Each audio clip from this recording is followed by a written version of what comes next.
बारवाटी कटकर आसनरू कांग्रेस विधायक प्रार्थी होई पारंती सोफिया फिरदौस।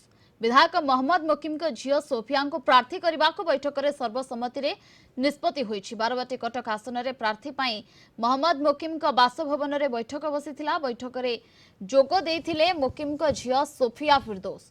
सोफिया को प्रार्थी करने को कांग्रेस नेता कर्मी और मोकिम शुभेच्छु मत रखिछंती। एने एआईसीसी और पीसीसी निकट में दाबी रखाजिवो। मोहम्मद मोकिम बैठक पर गणमाध्यम को यह कहिसंती। तेबे सोफिया गणमाध्यम सम्मुख में कौनसी प्रतिक्रिया रखी नाहंती। सोफिया हेउछंती जणे युव महिला उद्योगी। खूब कम बयस व्यवसाय क्षेत्र में बड़ सफलता से पाइछंती। वर्तमान मेट्रो बिल्डर्स रो परिचालना निर्देशिका से अछंती। सोफिया प्रार्थी हेले झियो पाई प्रत्यक्ष भाव में मुकिम प्रचार करिवारे कौनसी प्रतिबंधक नाही।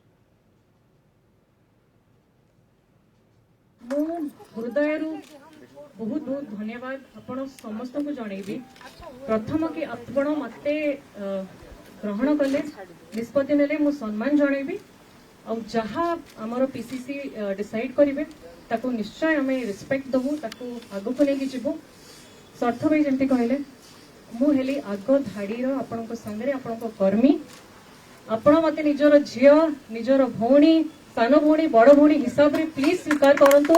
आमे मिथिकी लड़िबा हमर सम्मान पाई स्वाभिमान पाई। जेहेतु आमे कटकवासी लोक केही चाहे कि कटक रो हमको ताड़ी पारिबे नहीं। कटक रो झियो कटक रो बहु एठी जन्म नेछि पाठ पढिछि एठी काम भी करूछि। आपण समस्तंग संगे एई युद्ध रे आमे सब मिसिकी लड़िबा। निश्चय बहुत मार्जिन रे जितिबु आपण समस्तंग आशीर्वाद रे।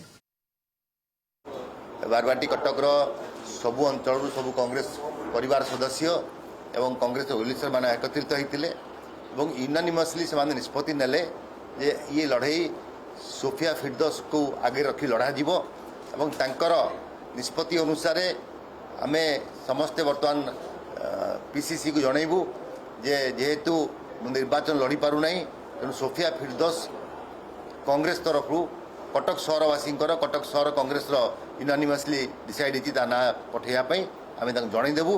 पीसीसी जहाँ निष्पत्ति नेब एआईसीसी जहाँ निष्पत्ति नेब और ये घड़ीसंधि मुहूर्त से समय आवश्यकता को देखिकी आगू को आसी सहयोग करने मुझे धन्यवाद जनाऊँगी और आशा करी प्रदेश कांग्रेस कमिटी निष्पत्ति नेला परे समस्ते मिलित भाव में कटक सहर टेक रखापी पुनश्च कांग्रेस को जययुक्त करने एकत्रित काम करें।